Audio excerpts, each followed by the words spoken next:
conquistadores de América Central. En Rusia, las pieles se convierten en el imán de la mayor expansión terrestre del siglo. En Japón, los jefes militares dan fin a siglos de luchas entre familias y se lanzan a la conquista. En Asia Central se presenta un choque cultural cuando los mogoles entran en la India hinduista. Y todos los objetos de los imperios son llevados a Europa, donde son exhibidos en extrañas colecciones. 1000 años de historia. Milenio.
América Central.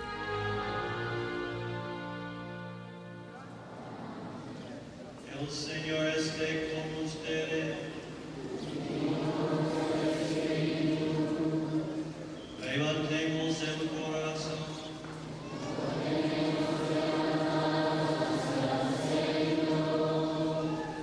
Esta es la misa dominical en Santiago Atitlán, en Guatemala.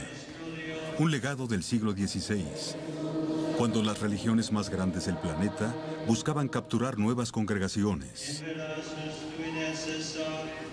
Y cuando la cristiandad se extendió por medio de la conquista.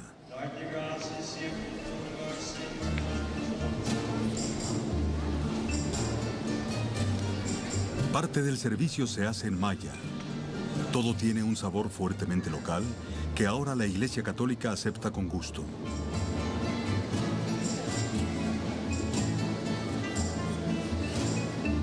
Pero no siempre fue así.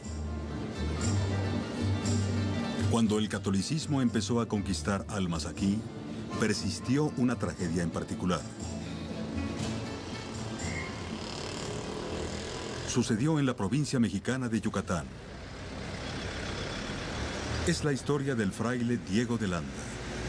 Una historia amargamente recordada hasta estos días, que nos lleva atrás en el tiempo a más de 400 años.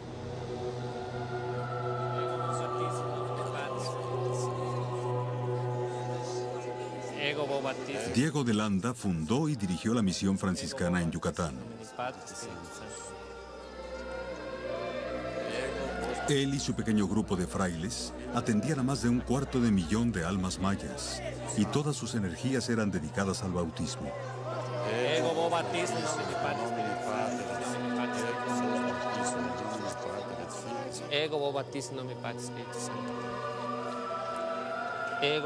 Los mayas eran bautizados después de una instrucción mínima, a menudo por miles en un mismo día.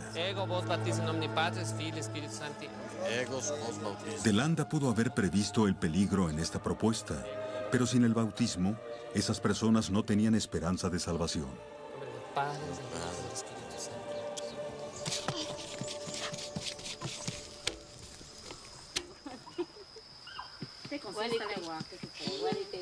Y De Landa en realidad quería salvar a los mayas.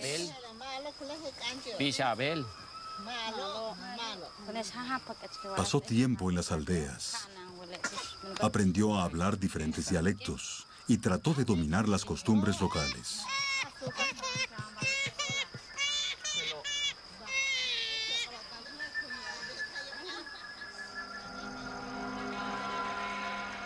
Su amigo y tutor fue el jefe Nachi Cocom. La familia Cocom una vez había gobernado la ciudad de Chichén Itzá. De Landa aprendió aquí sobre conflictos tan profundos entre familias que las dinastías rivales no podían unirse, ni siquiera contra los españoles. De Landa fue el primer europeo en ser iniciado en los secretos del pasado maya.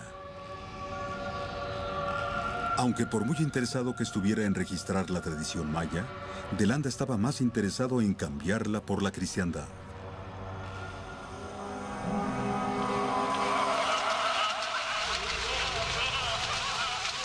El frágil balance entre las creencias mayas y cristianas fue destrozado un día en 1562 cuando se hizo un descubrimiento en una cueva.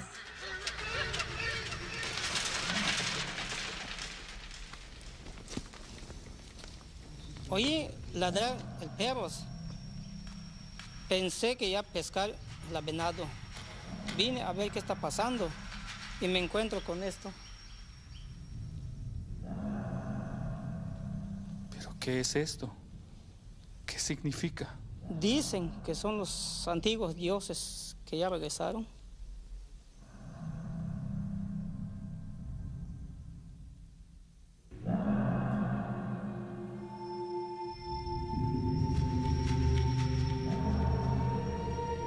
Se inició una investigación sobre la idolatría.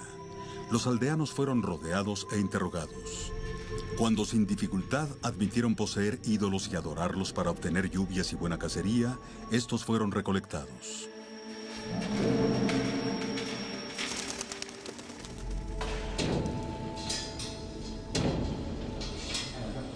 Más arrestos, más ídolos.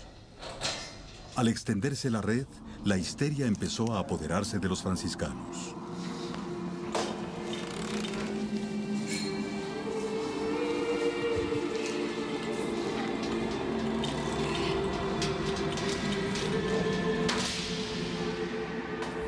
Bajo tortura, los mayas admitieron cualquier cosa. Sus jefes y ancianos no fueron la excepción. A lo largo de 3 meses, unos 4.500 fueron aprisionados y torturados. Cuando De Landa llegó, no hizo nada para detenerlo.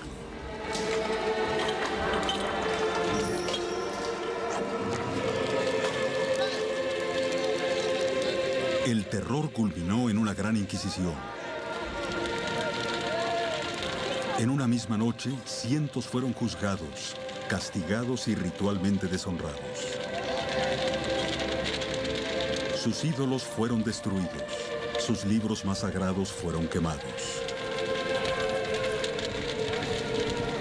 ¿Qué tan extendida estaba la idolatría entre los recién convertidos mayas? ¿O cuán frágil era su nueva fe cristiana? Jamás podrá saberse. Pero podían fusionar elementos de ambas creencias, como aún sucede hoy. En Santiago, al salir los aldeanos de la iglesia, puede verse la adoración de ídolos todos los días del año. Don Pedro San Simón,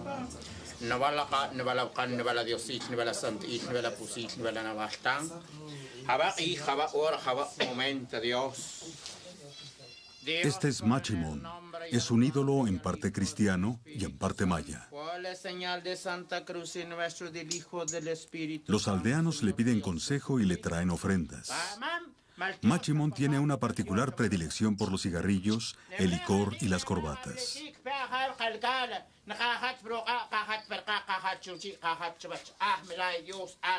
El catolicismo se alimenta aquí del sentido maya del ritual. La iglesia tolera a Machimón. En el tiempo de De Landa no podía existir tal tolerancia.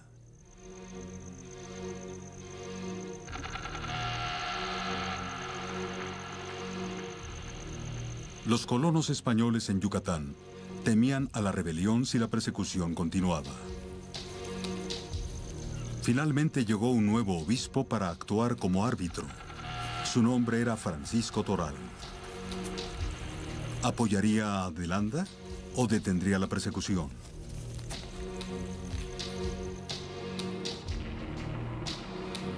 El escenario fue preparado para una confrontación definitiva. Cuando Toral llegó al monasterio, no había señal de Delanda. Había desaparecido.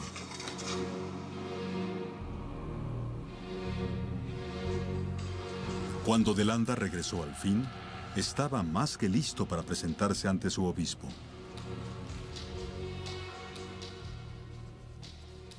Prior provincial Fray Diego Delanda. Su Excelencia. Supongo que la razón de su visita es para dar una explicación de la razón de su salida. Recibí un llamado de la provincia de Sotuta. Se están burlando. Están quemando los crucifijos sacados de los altares. Algunos se han convertido en sacerdotes y han hecho pactos con el diablo. Están ofreciendo víctimas humanas en honor de los demonios, regresando a su pagano pasado. Yo mismo inicié una investigación, tomando testimonios de los testigos.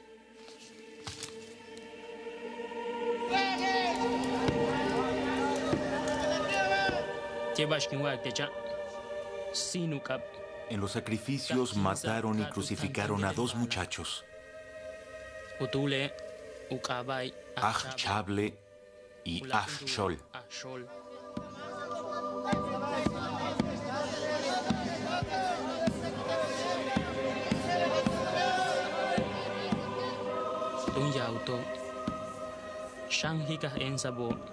Mientras aún estaba en la cruz, le sacaron el corazón.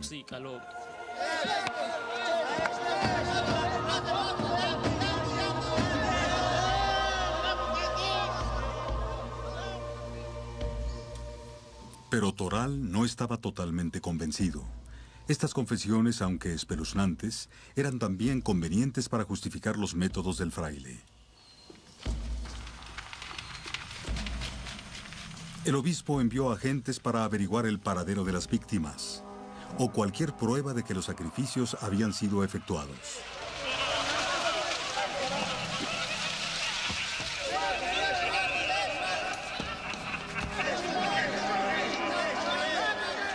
No se descubrió nada concluyente. El obispo terminó dudando de las crucifixiones. Volvió su atención hacia los frailes y las muertes en custodia. Después, el mismo Toral investigó a Delanda. Fray Diego Delanda, ¿torturó y mató usted a alguna de estas gentes? Nadie murió ni fue malherido por el maltrato. Si algunos recibieron algunos latigazos, estos fueron con moderación. Y si es verdad que algunos murieron por nuestra Inquisición, fue porque nunca creyeron en Cristo, ni quisieron dejar abandonados sus ídolos y sus paganismos.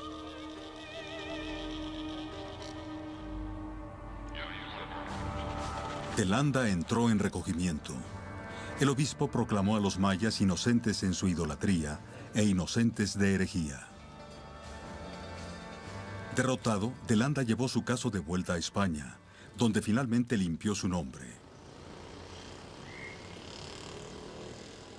Regresó a Yucatán, irónicamente como sucesor de Toral. Hasta este día es vilipendiado aquí por su traición y destrucción.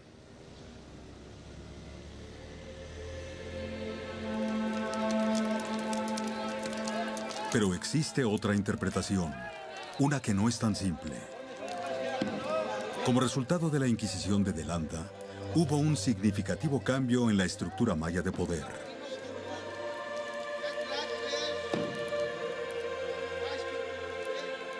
Todo el escándalo de idolatría y sacrificios que torturó a la región parece haber tenido otros motivos. Las víctimas y los informantes estaban en lados opuestos de las antiguas rivalidades. Tal vez Diego Delanda, el conquistador de almas, fue el agente inconsciente de una conspiración maya. Padre nuestro que estás en los cielos, santificado sea tu nombre, vénganos tu reino, hágase Señor tu voluntad.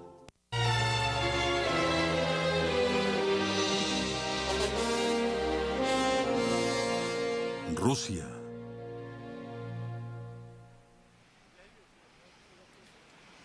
La más dramática construcción de un imperio del siglo fue en Rusia.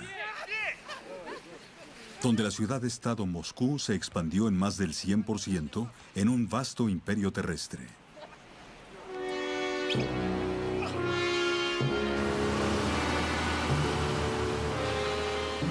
Esta es la Catedral de San Salvador, destruida por Stalin, y ahora está siendo cuidadosamente reconstruida.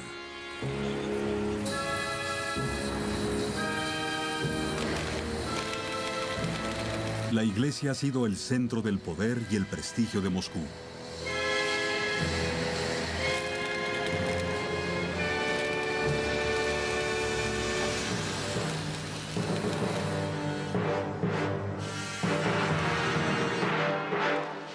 La nueva condición de Moscú fue representada en un gran momento: la coronación de Iván IV, Iván el Terrible, el zar de toda Rusia.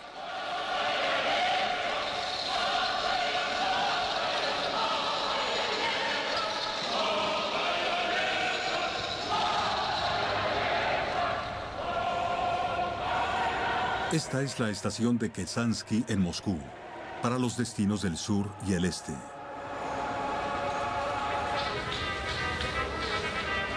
Rusia cuenta con 3/8 de la porción terrestre del planeta. Recorrerla de este a oeste toma más de una semana por tren.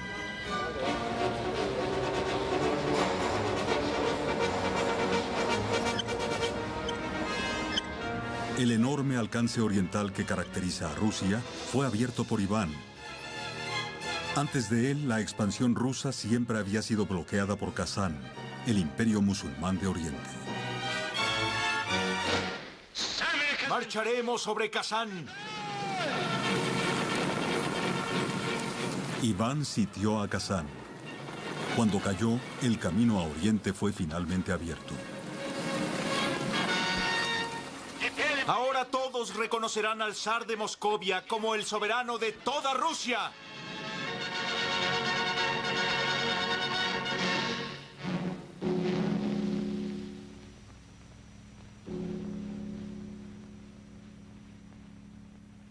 Para conmemorar la victoria sobre Kazán, se construyó la Catedral de San Basilio. Los famosos domos de su cúpula representan los turbantes de Kazán, uno por cada cacique muerto en el asedio. La leyenda dice que Iván hizo que cegaran a los arquitectos para que jamás pudieran superar esta hazaña.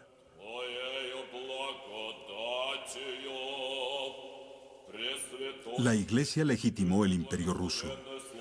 Los ejércitos están representados llevando íconos sagrados a la batalla. Pero esta no era una cruzada genuina. No hubo conversiones masivas. Aún así, como pueden ver, la iglesia se benefició.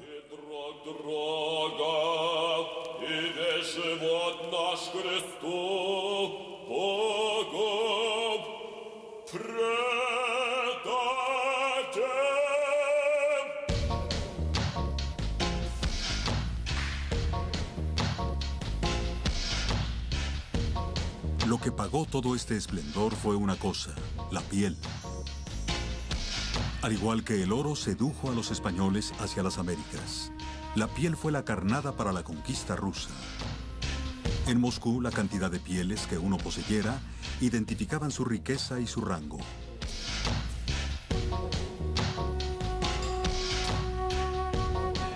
Y fue la piel lo que puso a Rusia en el escenario internacional, trayendo compradores desde lugares tan lejanos como China e Inglaterra.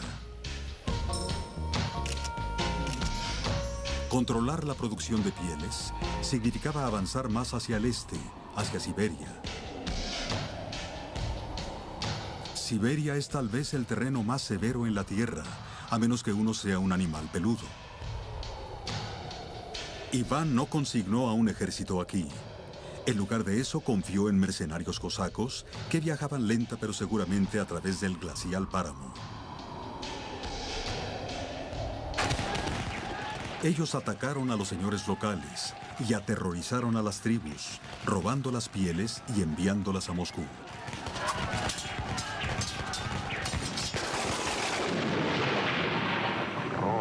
Seré terrible.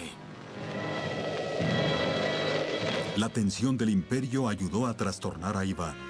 No confiaba en nadie y construyó una nueva fuerza, la Oprichnina o Grupo Especial.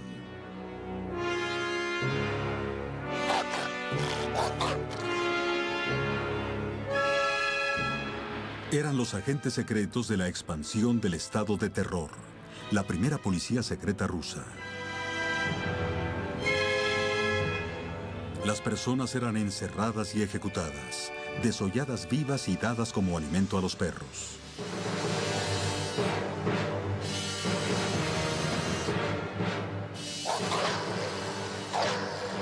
El Imperio ruso persiguió a su propio pueblo, como lo hicieron las tribus de Siberia.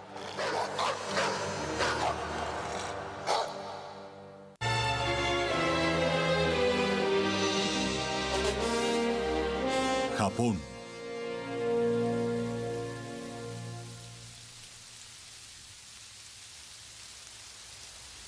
En el siglo XVI, Japón se unió a las naciones que trataron de fundar imperios en el extranjero.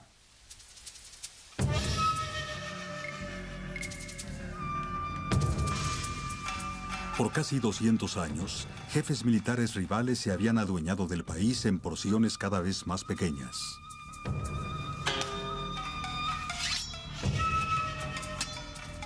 Las rivalidades trajeron fragmentación, anarquía y ruina.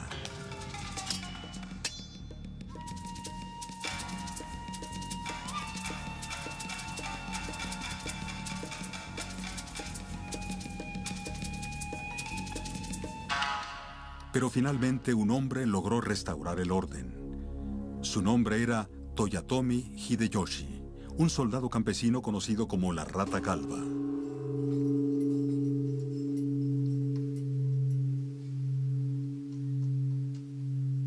Durante 387 años, Hideyoshi ha sido venerado en un festival anual llevado a cabo aquí, entre los templos sagrados de Nikko.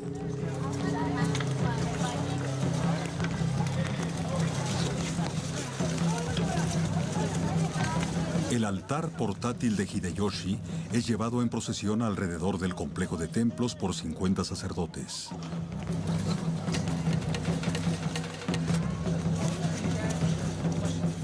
Finalmente es colocado en el templo más sagrado, donde se le presentan ofrendas.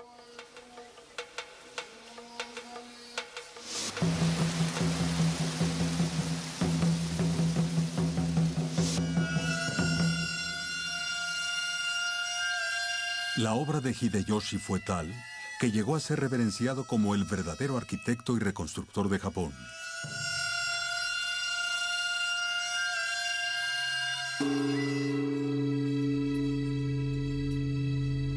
En sus manos, la nación floreció por primera vez en más de un siglo. Había una nueva riqueza y optimismo. Las ciudades se unieron en la vida de nuevo. Los templos y palacios devastados por la guerra civil fueron restaurados y cubiertos de oro.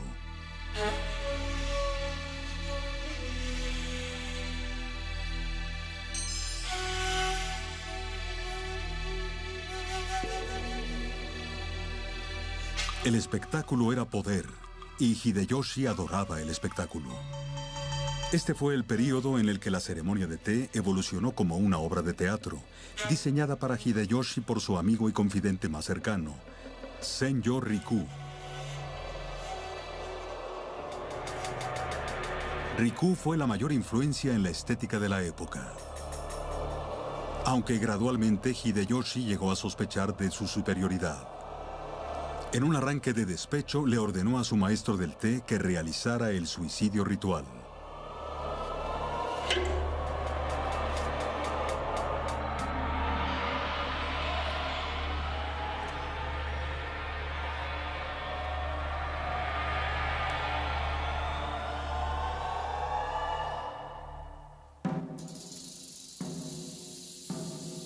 Cuando el poder dio lugar a la megalomanía, Hideyoshi se proclamó a sí mismo amo del mundo. Por primera vez en el milenio, Japón miró hacia el extranjero. Mi objetivo es entrar en China para que mi nombre sea conocido en sus 400 provincias.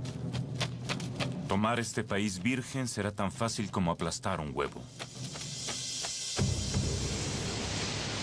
Pero una invasión exitosa dependía de una base marítima poderosa, nada fácil de asegurar debido a las traicioneras aguas del mar de Japón.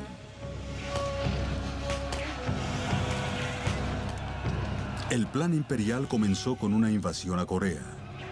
Las aguas eran tranquilas y los invasores llegaron a Seúl en solo 20 días.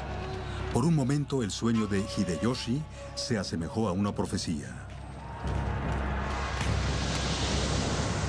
Pero la marina coreana había desarrollado un arma secreta, el barco Tortuga. Un tanque armado sobre las olas hizo volar a los japoneses fuera del agua. Hideyoshi se refugió en un búnker mental. Su preocupación principal era ahora el futuro de su dinastía. Había permanecido sin hijos y la sucesión se le atribuía a su sobrino. Después, al final de su imperio, una concubina le dio un hijo, Hideyori. Mantener al niño a salvo de peligro se convirtió en la obsesión de Hideyoshi. No puedo describir el interminable tedio cuando Hideyori no está aquí conmigo. De nuevo digo que estén vigilantes contra fuego o captura. Cada noche hagan que alguien ronde por los cuartos 2 o 3 veces. No sean negligentes en esto.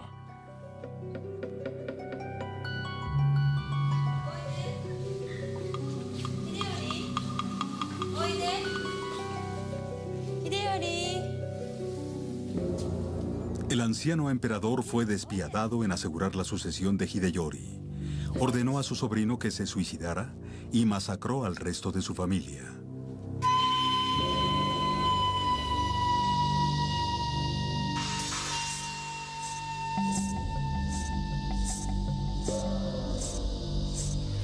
El sueño de fundar una dinastía acabó con Hideyoshi. Murió en 1598 y su mausoleo está aquí en el templo Dechi en Kioto. El sacerdote principal lo atiende diariamente.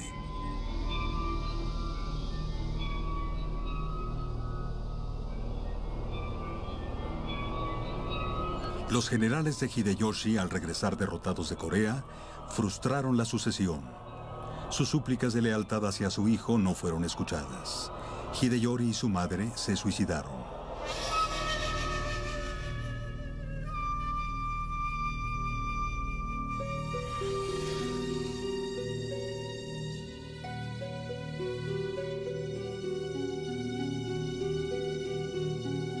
Y a partir de ese momento, sin una gran visión, Japón cerró la puerta al mundo y se retiró del escenario imperial durante los siguientes 300 años.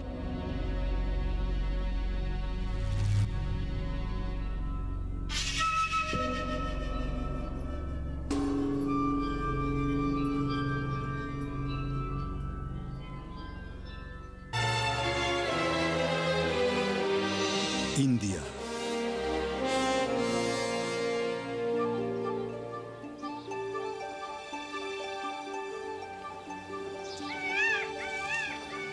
En la India del siglo XVI, los invasores islámicos llamados mogoles convirtieron el subcontinente en un imperio adaptándose a él. Aún sobrevive un registro escrito por Gilbadán, hija del primer emperador mogol. Gilbadán escribe cómo la India cambió a su familia a lo largo de 3 generaciones.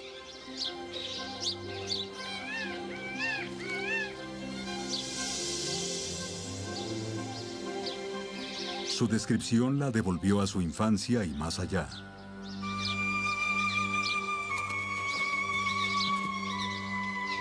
Su familia vivía en Asia Central y afirmaba descender de Genghis Khan. A pesar de esta prometedora herencia, el imperio mogol comenzó por accidente.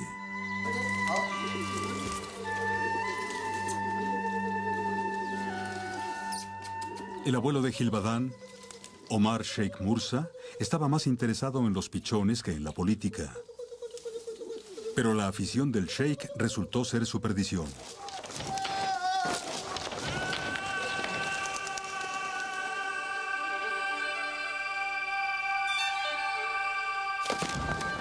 Omar Sheikh Mursa voló con sus pichones y su casa y se convirtió en un halcón que emprendió el vuelo hacia el otro mundo. El sucesor del sheikh fue su hijo de 11 años, Barbur. Demostró ser un adolescente ambicioso.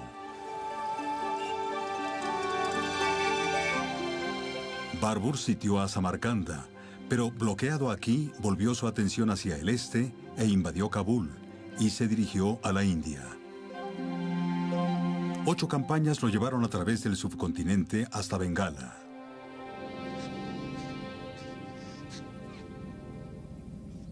Aunque Barbur pasaba la vida combatiendo, el corazón del imperio estaba a 5 meses de viaje en Nekabul, donde la corte y los harenes tenían su base. Como musulmán estricto, Barbur tomó solo 4 esposas, pero el harem estaba lleno de concubinas, parientes femeninas y las familias de nobles que habían sido ejecutados o aprisionados.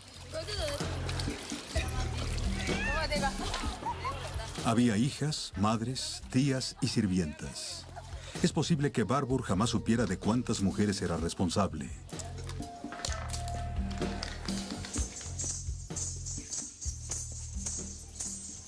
Un día, Gilbadán registró una entrega especial de su padre Barbur. Llegó con las instrucciones. Envió algunos de los obsequios valiosos y las curiosidades de aquellos que cayeron en nuestras manos. A cada mujer adulta debe entregársele una bayadera especial con un plato de oro lleno de joyas. Para las mujeres del harem de Kabul, esto fue un choque cultural. Estas bayaderas hindúes eran su primera experiencia de un mundo nuevo.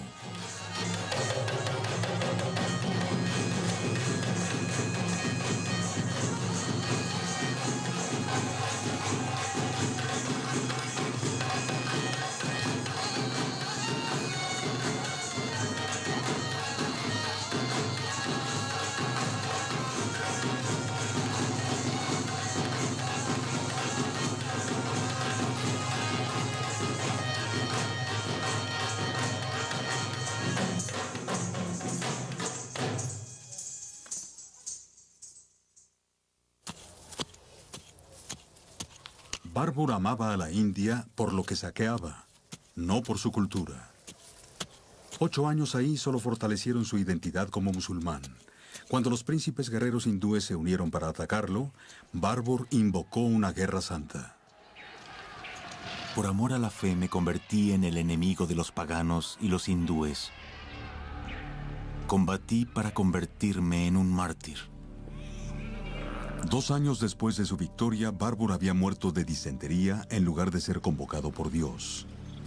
Había conquistado gran parte de la India, pero permanecía como una tierra extraña. Fue su nieto Afkar el Grande quien hizo que los mogoles se integraran y aprendieran la tolerancia. La India era el centro del mundo de Akbar.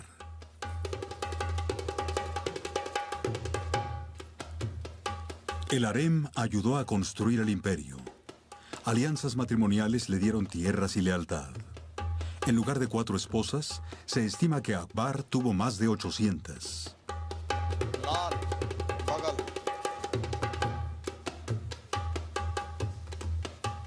Era el harem más grande del mundo.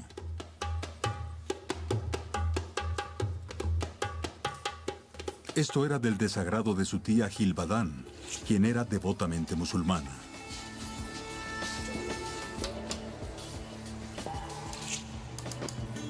El emperador estaba desarrollando hábitos alarmantemente heterodoxos. Adoptó la vestimenta de un Rajput y estaba fascinado por los rituales y festividades hindúes.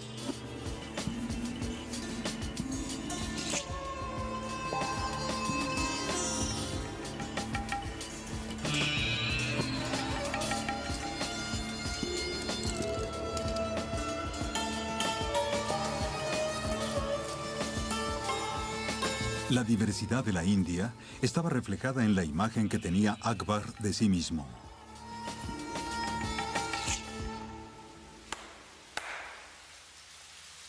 La India era una frontera de religiones.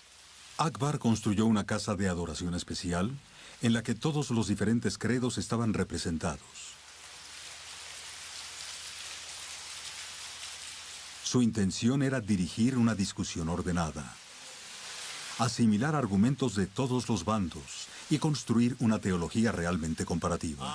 ज्ञान की देवी है जो सारी बुराइयों को नष्ट कर देती है और पत्थर तक को हम लोग प्यार करते हैं, उनकी पूजा करते हैं। पत्थरों आप मुझे बतलाइए, पत्थरों का जो मजहब पत्थरों En la realidad no resultó de esa forma.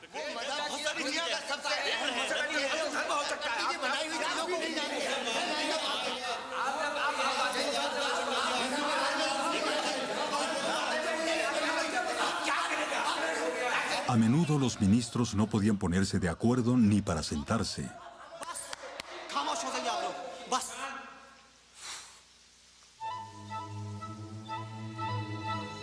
Akbar desarrolló su propia religión que tomó tanto del mundo hindú como del Islam. En su India no había persecución. Las mismas cualidades por las que Akbar es alabado por la historia, la liberalidad de su pensamiento y su legado de tolerancia eran detestables para su tía. En protesta, Gilbadan viajó a la Meca, el lugar más sagrado del Islam.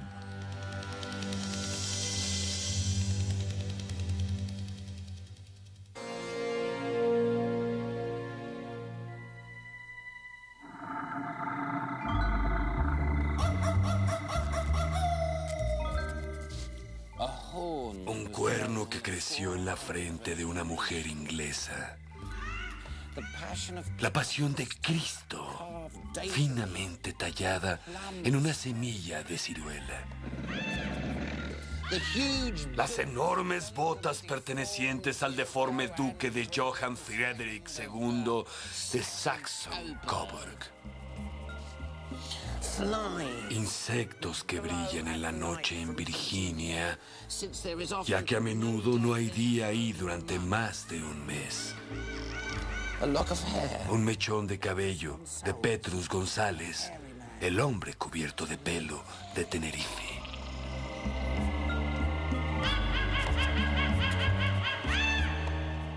Extrañas colecciones eran la pasión en la Europa del siglo XVI. Exploradores y conquistadores estaban reduciendo al mundo, y los despojos terminaron aquí, en escaparates de curiosidades. Hacer colecciones de esta forma era un heroico intento a la vista de todas estas novedades, de reunir a todo un mundo en un mismo cuarto.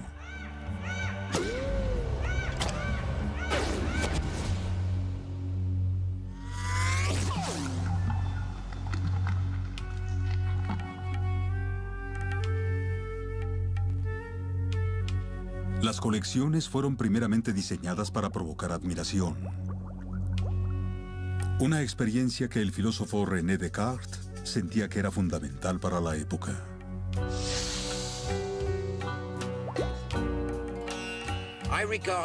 Considero a la admiración como la primera de todas las pasiones. No tiene opuesto. Cuando el objeto no tiene nada que nos sorprenda, lo consideramos falto de pasión.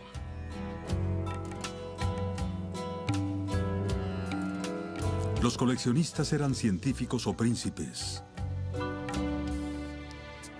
El emperador Rodolfo II de Praga fue el más grande y más extraño.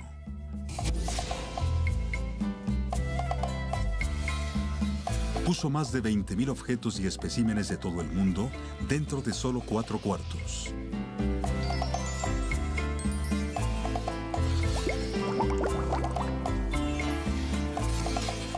Rodolfo se colocó cuidadosamente en el centro de este mundo en miniatura. Incluso fue representado como un maestro de la naturaleza.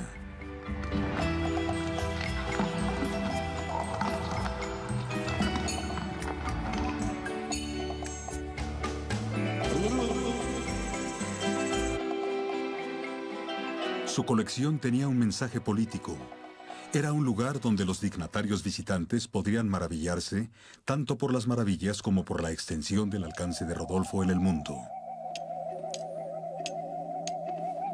Pero toda la aventura de coleccionar finalmente tenía un propósito mucho más orgulloso. Este fue sugerido por Samuel Quickenberg, el mejor consejero de coleccionistas de Europa. La colección ideal no debe ser nada menos que un teatro del universo. Los objetos propiamente diseñados actúan como llaves que abren la totalidad del conocimiento humano. Todo el manuscrito del hombre y su creador.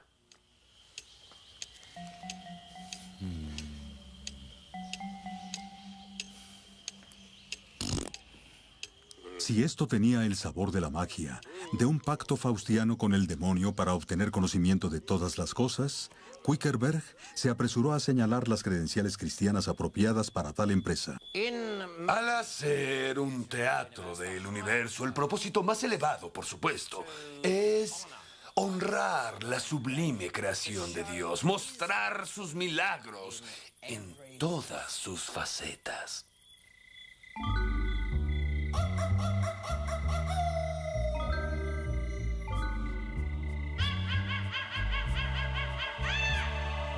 La mano de Dios era de hecho evidente en las exhibiciones del mundo natural. Minerales con propiedades mágicas, animales que eran como obras de arte. Esta era la naturaleza llevada a los límites de la creatividad.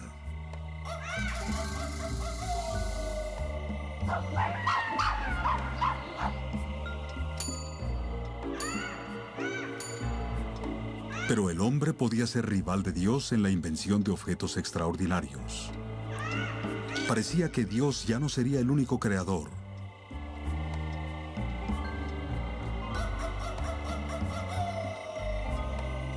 Las reliquias sagradas y la magia natural compartieron el mismo espacio con la nueva ciencia. Las colecciones a menudo se convirtieron en laboratorios que fusionaron ciencia y magia. Una sobreviviente es la receta de Rodolfo II para un remedio contra la peste.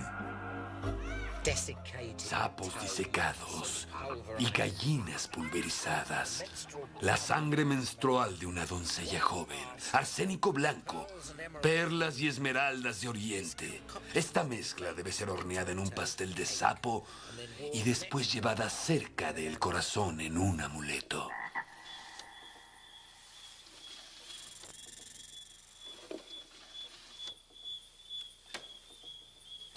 La era de las maravillas estaba llegando a su fin.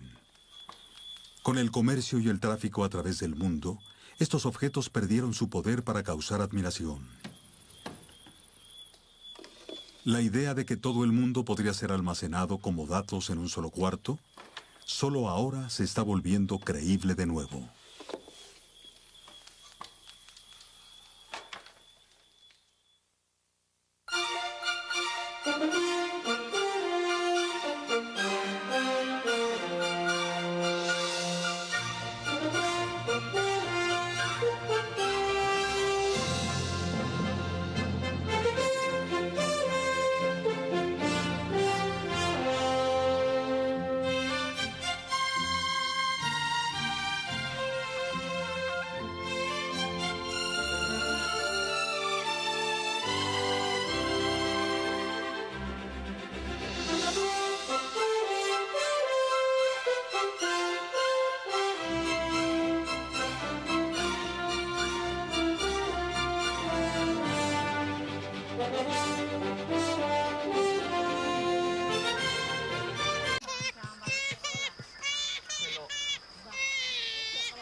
Su amigo y tutor fue el jefe Nachi Cocom.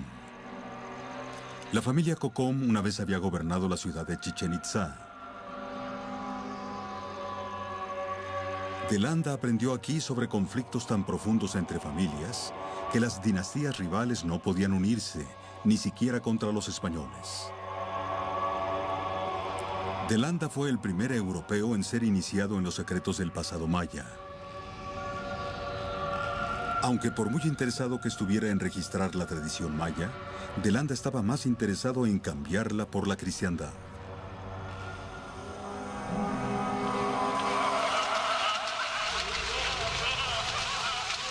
El frágil balance entre las creencias mayas y cristianas fue destrozado un día en 1562 cuando se hizo un descubrimiento en una cueva.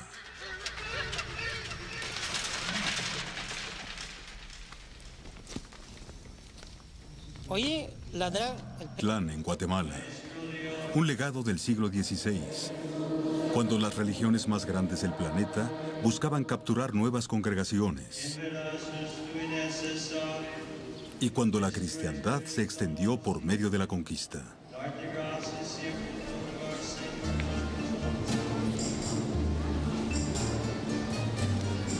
Parte del servicio se hace en maya. Todo tiene un sabor fuertemente local que ahora la Iglesia Católica acepta con gusto.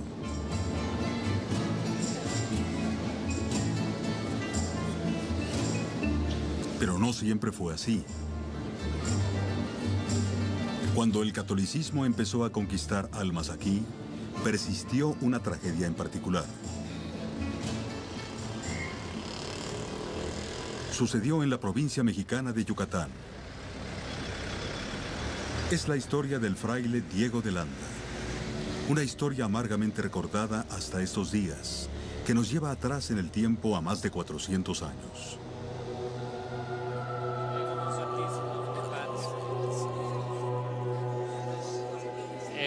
Conquistadores de América Central. En Rusia, las pieles se convierten en el imán de la mayor expansión terrestre del siglo.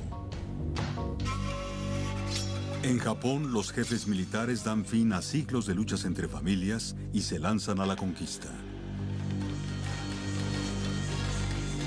En Asia Central se presenta un choque cultural cuando los mogoles entran en la India hinduista. Y todos los objetos de los imperios son llevados a Europa, donde son exhibidos en extrañas colecciones. 1000 años de historia. Milenio.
América Central.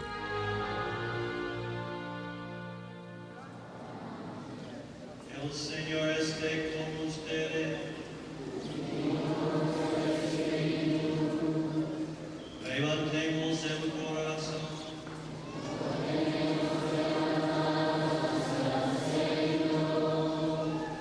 Esta es la misa dominical en Santiago Atitlan.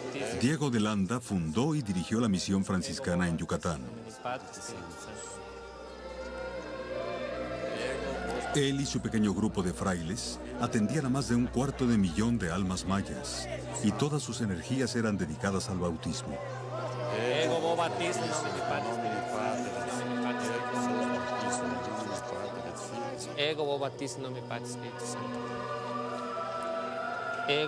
Los mayas eran bautizados después de una instrucción mínima, a menudo por miles en un mismo día. De Landa pudo haber previsto el peligro en esta propuesta, pero sin el bautismo, esas personas no tenían esperanza de salvación.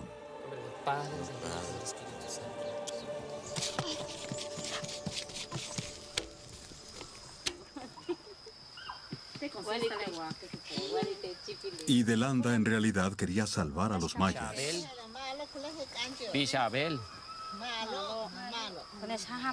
Pasó tiempo en las aldeas.